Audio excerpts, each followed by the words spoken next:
महेश अपनी ट्रक में आगरा से जूते लोड करवा करके रात के करीबन 9 बजे परवल के लिए निकलता है। दोस्तों, रूट पर चल रहा होता है। करीबन उसे परवल पहुंचने में लगभग 2.5 घंटे का समय लगता है। तो रात के करीबन 11:30 बज जाते हैं। जैसे ही वो परवल क्षेत्र में एंट्री करता है तो एक पीपल के वृक्ष के नीचे कुछ 5 लोग एक महिला के साथ में व्यवहारिक तरीके से पेश नहीं आते हैं। ये करीबन वक्त होता है रात के 11:30 बजे का। जब महेश को लगता है कि जो लोग हैं वो उस महिला के साथ ज़बरदस्ती करने की कोशिश कर रहे हैं, तो वो अपने ट्रक को वहीं रोक लेता है और जो ट्रक की लाइट थी वो सीधा उन 5 बदमाशों पर, उस महिला पर डालता है। दोस्तों, ये देखने के बाद में जो 5 लोग थे वो अपने आँखों को उस प्रकाश से बचाने की कोशिश करते हैं और उस ट्रक वाले पर चिल्लाते हैं कि कौन है, तुझे अपनी जान की परवाह नहीं है, तू यहाँ से जा।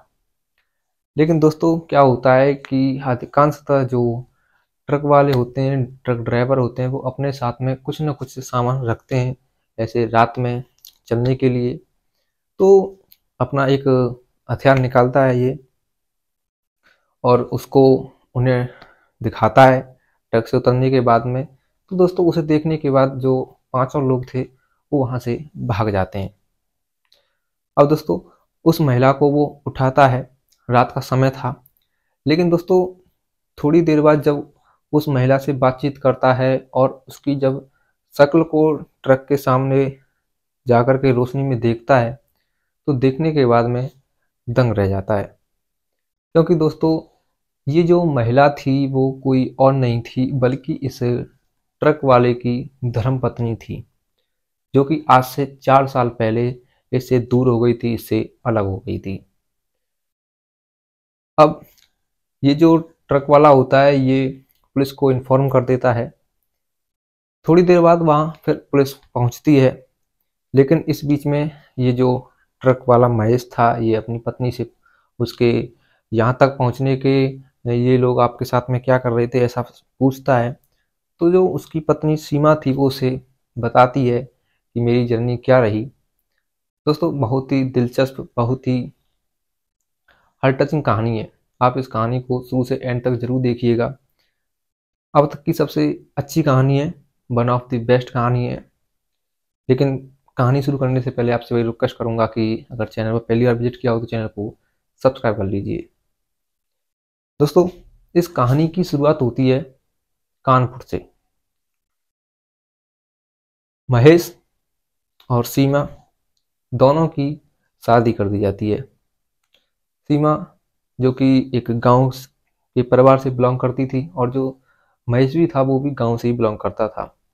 दोनों ज़्यादा पढ़े लिखे नहीं थे, कम पढ़े लिखे थे, इंटर पास कर रखी थी। तो उन दोनों का जो संबंध था, शादी तय हो जाती, शादी हो जाती है।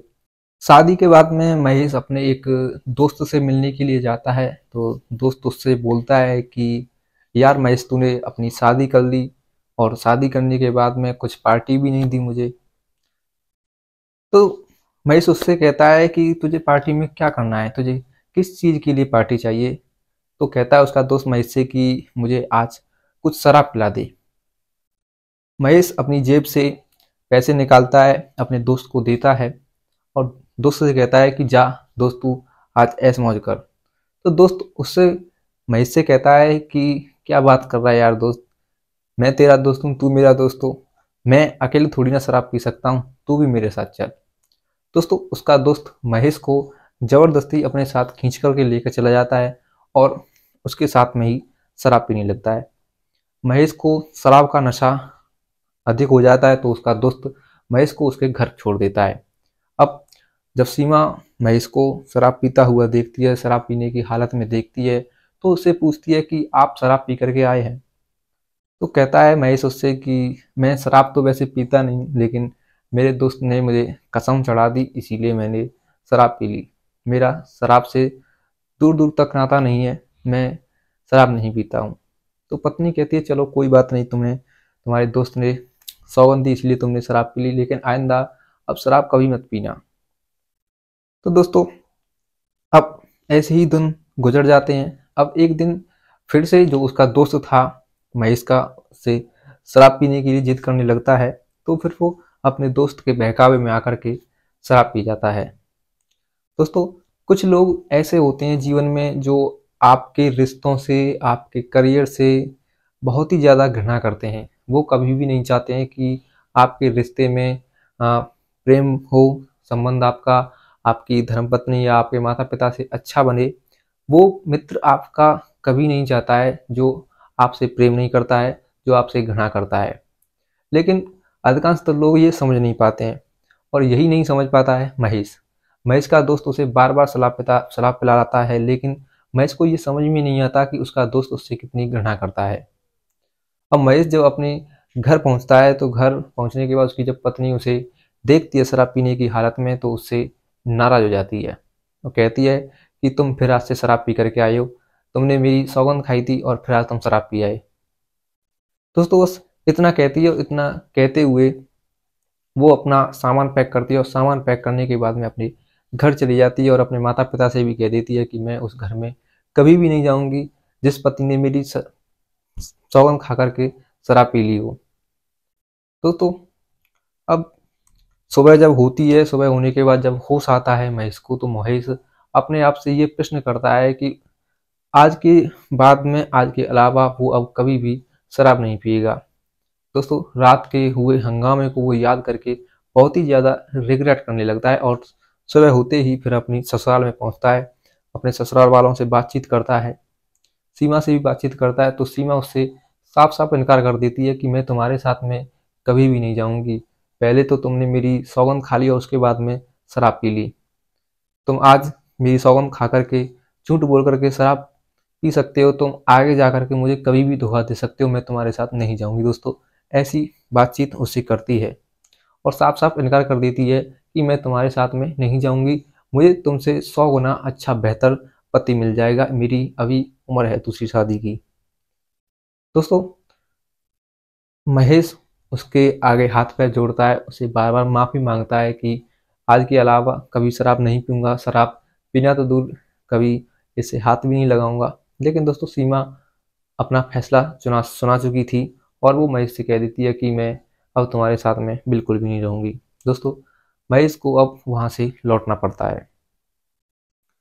लौटने के बाद में महेश शराब को देखना, पीना, सूंघना सब कुछ छोड़ देता है, और वो अपनी ही दुनिया में जीने लगता है।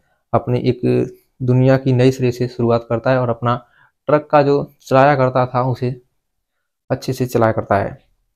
इधर सीमा 3 महीने बाद में दूसरी शादी कर लेती है, और जब उसकी दूसरी शादी हो जाती है तो उसका जो दूसरा पति होता है वो 4-5 दिन तक तो अच्छा रहता है, लेकिन 4-5 दिन तक अच्छा रहने के बाद में शराब पीना शुरू कर देता है। जब उसकी पत्नी उसे देखती है, सीमा, कि उसका पति शराब पी करके आ रहा है, तो फिर वह अपने दूसरे पति से भी यही प्रश्न पूछती है कि तुम शराब पी करके आए हो, अगर तुम ऐसे हो मुझे पता होता तो मैं तुमसे कभी शादी ही नहीं करती, तुम तो मेरे पहले पति से भी ज़्यादा शराब पीते हो।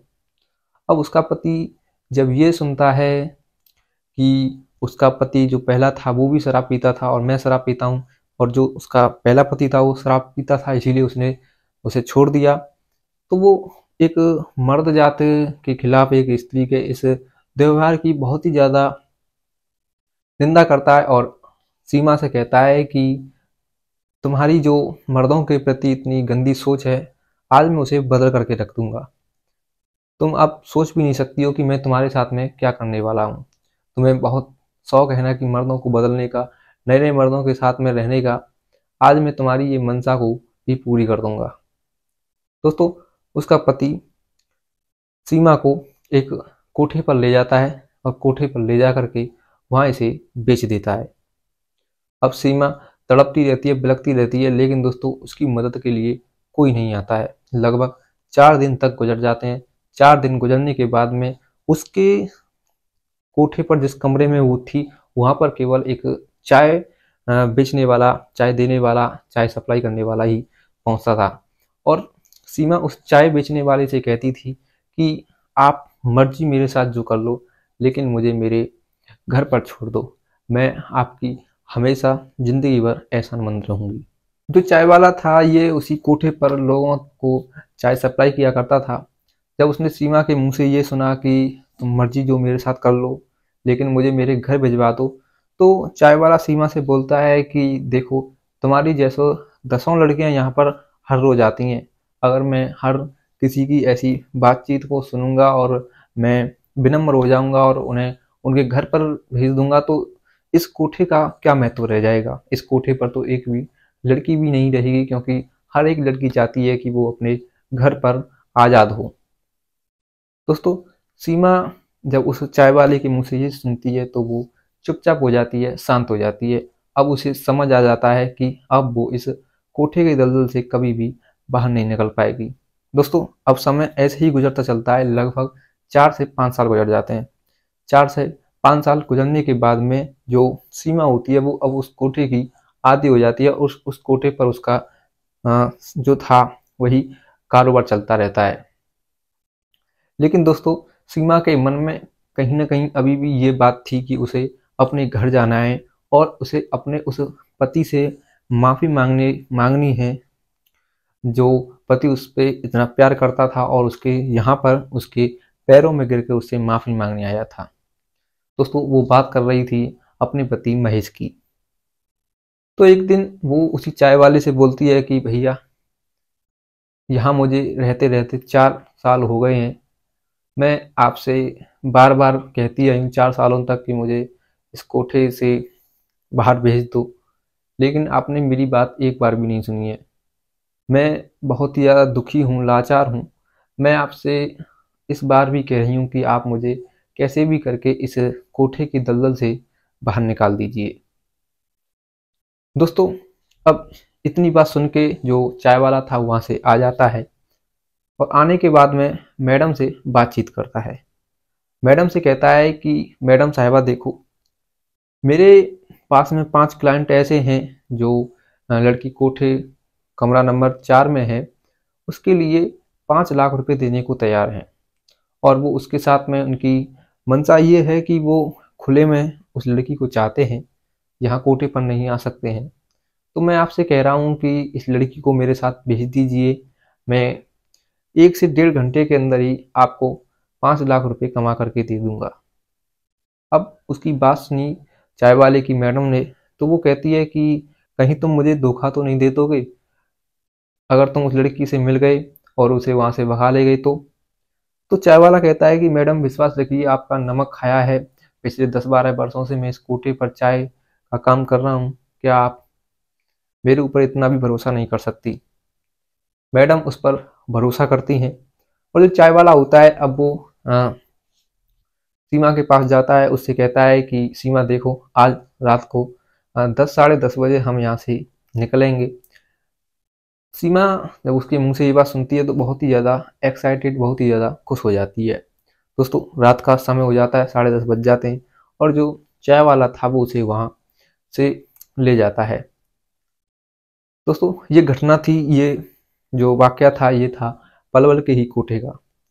अब उसे उस कोठे के दलदल से बाहर लेकर के जाता है और एक पीपल के वृक्ष के नीचे ले जा करके खड़ा हो जाता है।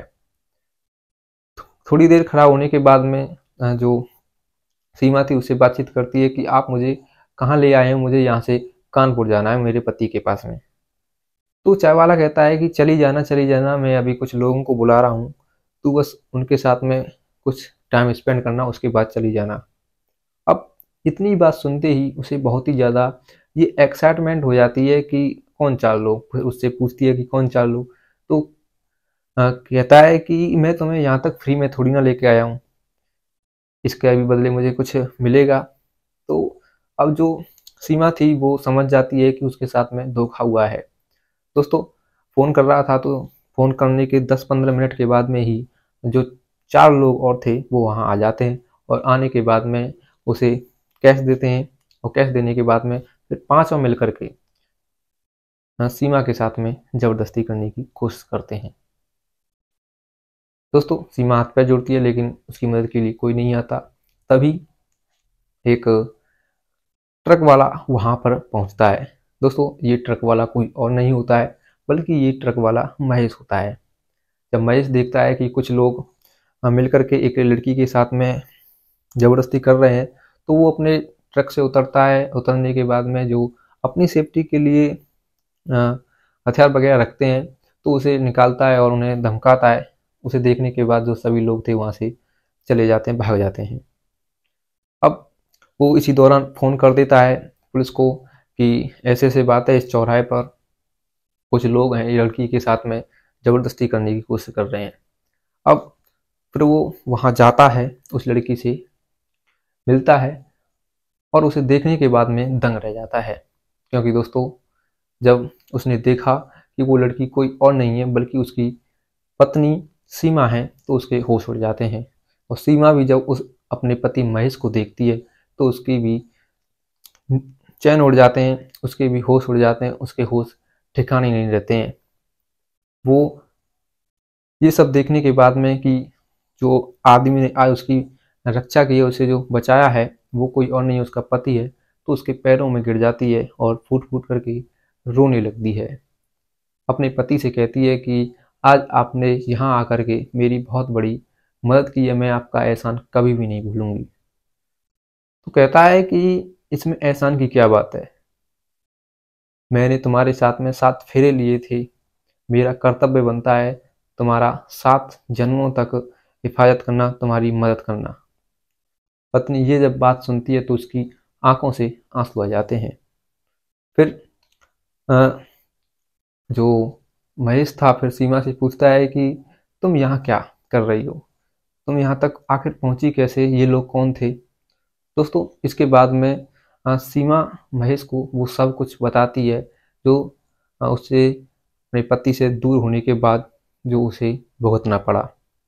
जब महेश उसके मुंह से ये सब सुनता है तो उसकी आंखें भर आती हैं। इतनी देर में दोस्तों पुलिस आती है। पुलिस आने के बाद में महेश से और उससे पूछती है कि फ़ोन तुमने किया था, तो महेश कहता है कि हाँ सर, फ़ोन मैंने ही किया था। इस लड़की के साथ में कुछ लोग ज़बरदस्ती करने की कोशिश कर रहे थे, मैंने उन्हें भगा दिया।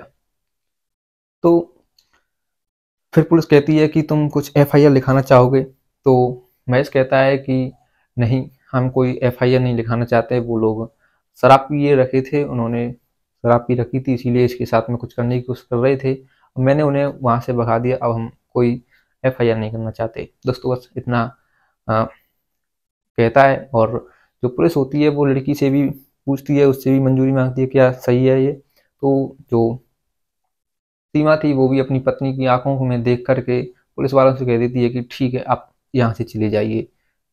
तो पुलिस वाले कहते हैं कि आप भी यहाँ से जाइए। तो दोस्तों, इसके बाद में जो महेश था वो अपनी पत्नी सीमा को ट्रक में बिठाता है और वहाँ से जहाँ पर जिस गोदाम में जूतों को भेजने के लिए पहुँचाने के लिए जा रहा था वहीं पर चल पड़ता है। रास्ते में चलते चलते महेश सीमा से कहता है कि मैंने तुमसे कितनी बार कितनी दफ़ा कहा था कि मैंने जो शराब पी है वो अपने दोस्त के कहने पर पी है। मैं बहक गया था, उसके बहकावे में आकर के उसने मुझे सौगंध दी थी। मैं शराब का कभी भी आदी नहीं हुआ था और मैंने आज तक तुमसे अलग होने के बाद में कभी शराब नहीं पी। लेकिन तुमने मेरी बात उस समय नहीं सुनी और आज तुम्हें इस बात का, इस घमंड का खामियाजा तुम्हें इस तरह से भुगतना पड़ रहा है। दोस्तों, सीमा महेश के मुंह से ये बात सुनने के बाद में आंखों में आंसू आ जाते हैं उसकी में, और वो फदक फदक करके रोती है और महेश से कहती है कि मुझे माफ़ कर दीजिए, मैं तो आज आपसे माफ़ी मांगने के लायक भी नहीं हूँ। कहती है कि क्या आपने अब दूसरी शादी कर ली है। तो कहता है नहीं, मैंने अभी तक दूसरी शादी नहीं की है। तो सीमा कहती है कि अगर आप बुरा न माने तो मैं आपसे एक बात पूछना चाहती हूँ, एक बात कहना चाहती हूँ। महेश कहता है कि कहो, क्या बात है। कहता है कि देखिए, बुरा मत मानना, मैं आपसे ये कहना चाहती हूँ, क्या आप मुझे दोबारा से अपनी पत्नी बना सकते हैं। महेश जब ये बात सुनता है तो कहता है कि ऑब्वियसली मैं तुम्हें क्यों नहीं बना सकता। मैं तो इनफैक्ट अभी चाहता हूँ कि मैं अभी अपना अंगूठा काटूं और अंगूठे में से जो खून निकलेगा उसे तुम्हारी मांग का सिंदूर बना दूं। इस बात पर थोड़ा हंस जाती है। हंसते हुए कहती है कि मैं आपसे सीरियसली पूछ रही हूँ, तो महेश कहता है कि मैं भी तुमसे सीरियसली कह रहा हूँ, मैं तो तुमसे पहले भी प्यार करता था और आज भी प्यार करता हूँ और आगे भी प्यार करता रहूँगा। दोस्तों, इस प्रकार से इस घटना के बाद में इन दोनों पति पत्नियों की मुलाकात होती है और मुलाकात में फिर से ये अपनी गलतियों को स्वीकारते हुए एक दूसरे के साथ में रिश्ते में आ जाते हैं। तो दोस्तों, ये थी कहानी सीमा और महेश की। कैसी लगी कहानी कमेंट में ज़रूर बताइएगा। चलते चलते आपसे एक रिक्वेस्ट है कि ये जो शराब होती है इसे कभी भी छूइएगा मत, किसी दोस्त के बहकावे में आकर के कभी पिएगा मत, क्योंकि दोस्तों ये शराब जो होती है वो एक अच्छे रिश्ते को तोड़ देती है, आपके मनोबल को गिरा देती है। तो दोस्तों, आपसे यही रिक्वेस्ट करना चाहूँगा कि दोस्त के बहकावे में आकर के कभी भी शराब मत पीजिएगा, क्योंकि जो दोस्त आपको शराब पीने के लिए कहते हैं वो आपके असल में दोस्त होते ही नहीं है, वो आपके होते हैं दुश्मन। क्योंकि एक सच्चा दोस्त कभी भी अपने दोस्त को शराब की लत नहीं लगाएगा, उसे शराब के कुएं में नहीं ढकेलेगा। तो दोस्तों, मिलता हूँ अगली ऐसी कहानी के साथ, तब तक के लिए जय हिंद, जय भारत।